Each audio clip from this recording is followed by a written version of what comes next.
Jon Snow is alive.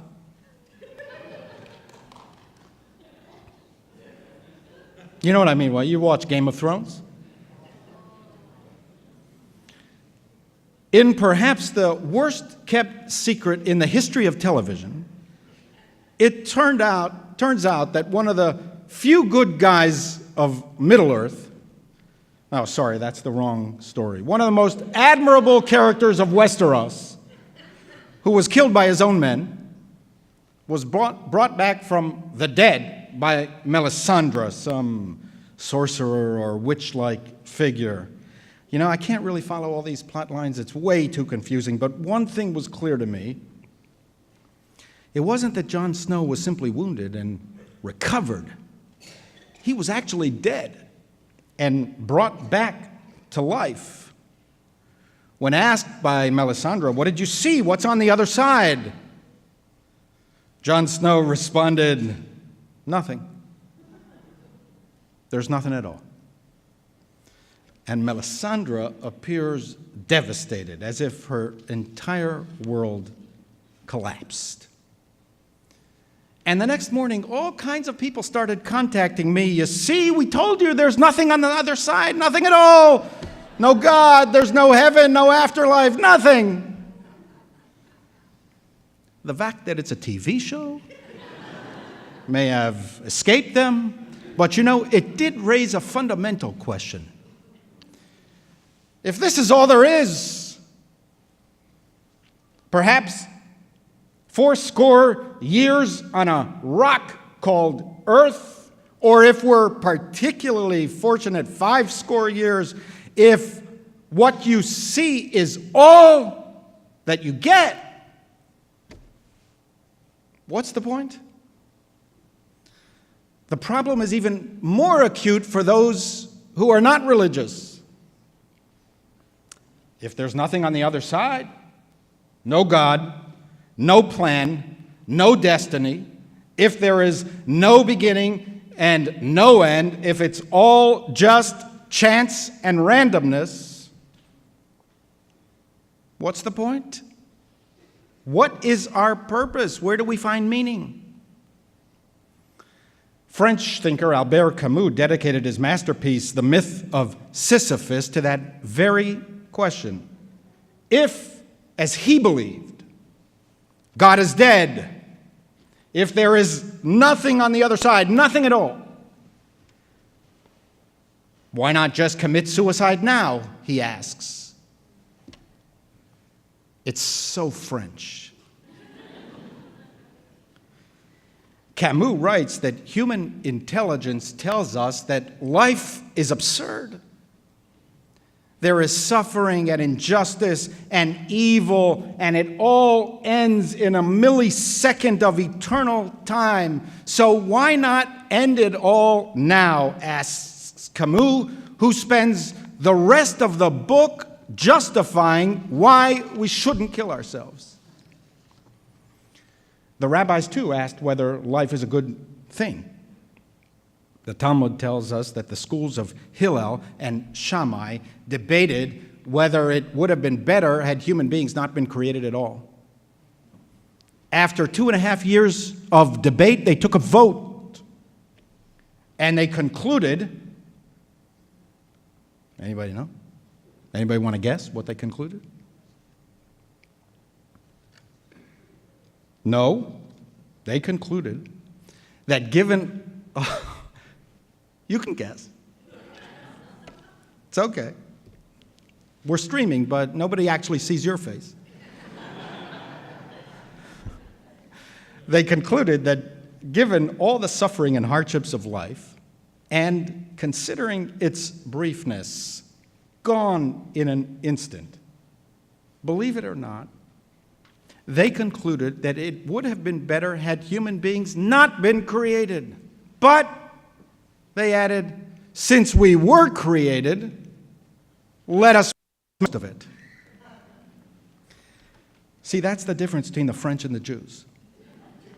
The French ask, why not kill ourselves now and get it over with? The Jews say, it would have been better had we never been born, but How many people are so fortunate? Only a handful.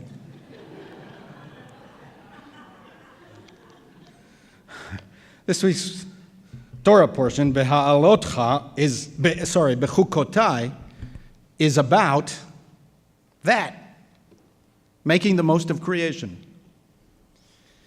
You may know that the names of the Torah portion are determined by the first most distinctive word of the weekly passage.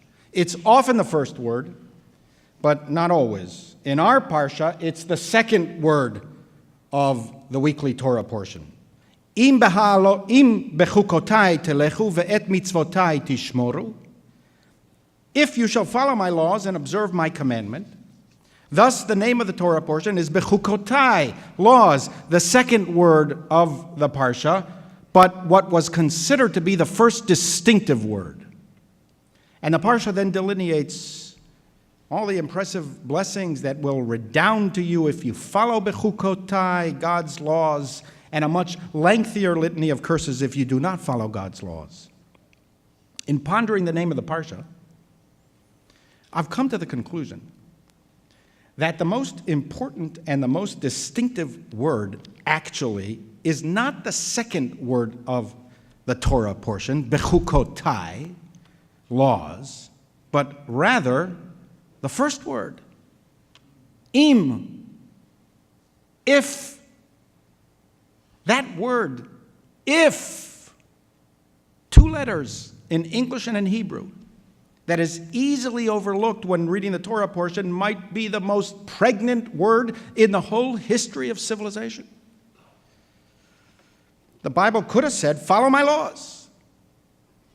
It didn't have to introduce the laws with that tiny word, im, if.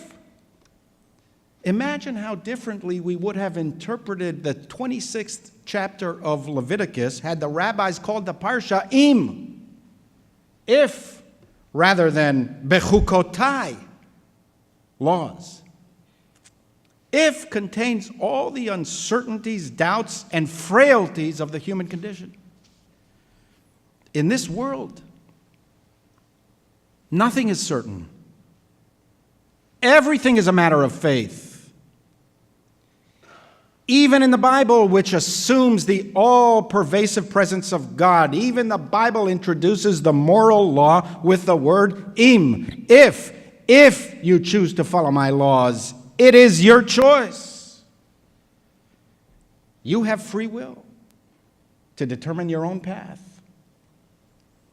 It is what gives moral meaning to our choices, because if we have no choice, if we are coerced, there is no moral dimension to our actions.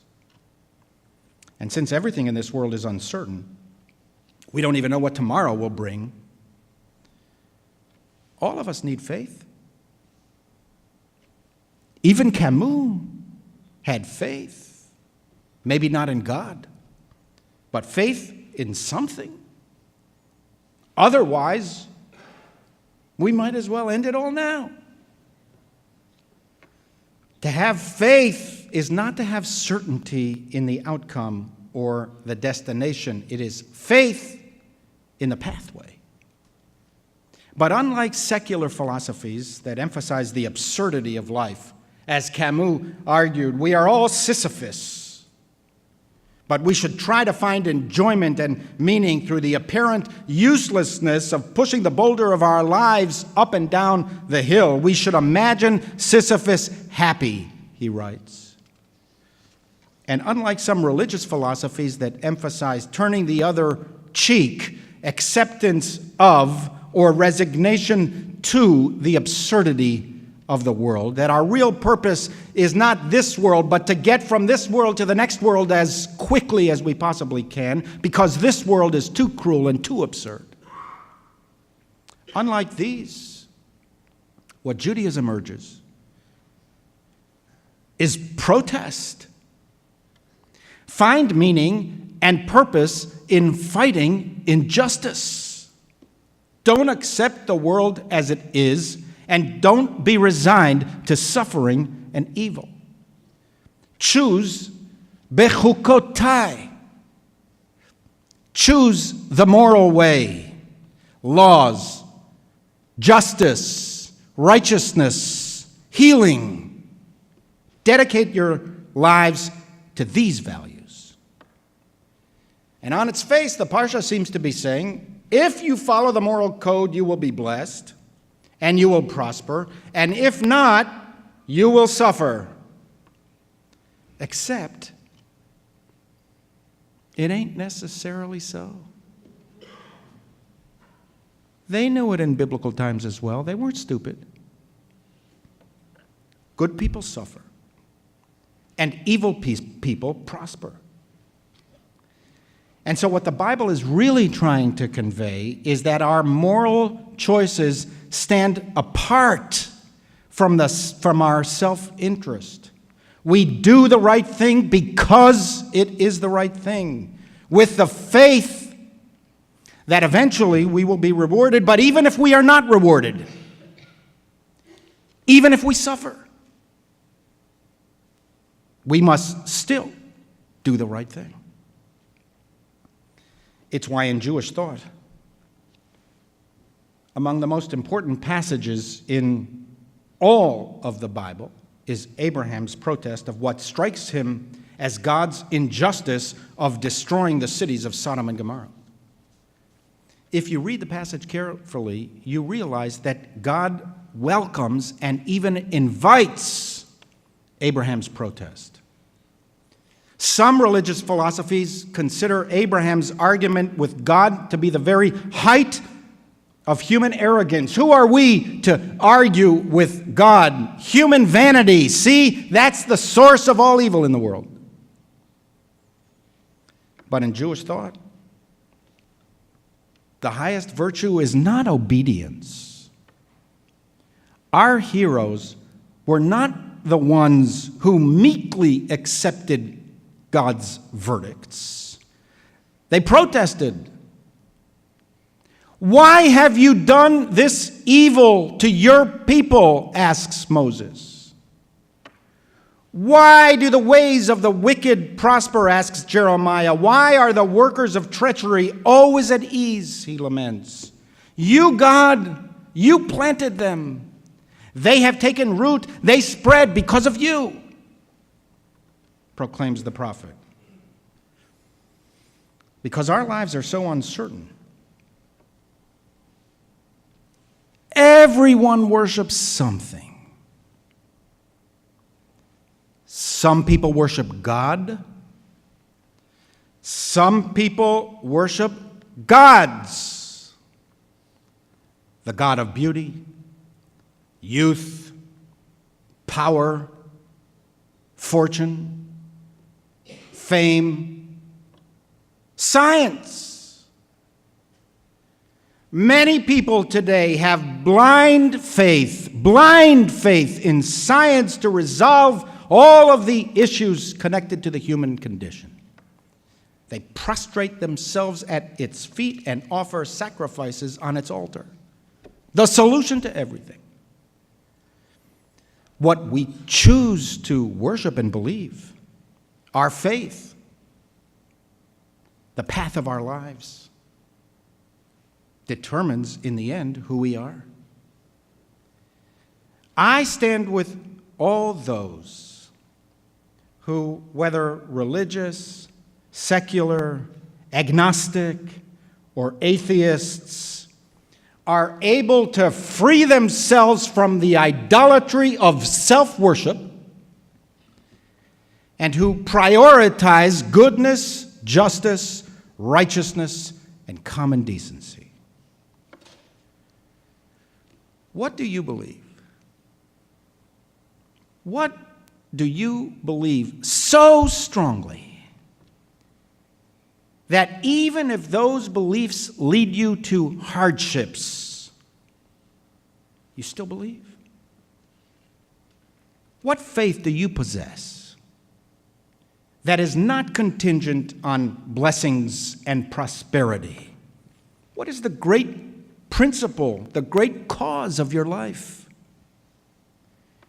That even when you pay a price for your beliefs, even when things are hard, even when the promised reward does not materialize. You stay on the path and journey on. Push yourself and ask yourself these questions. The ethos of our days is to consider everything subject to self-interest and personal benefit. But if that's all you have, if your entire life comes down to self-worship,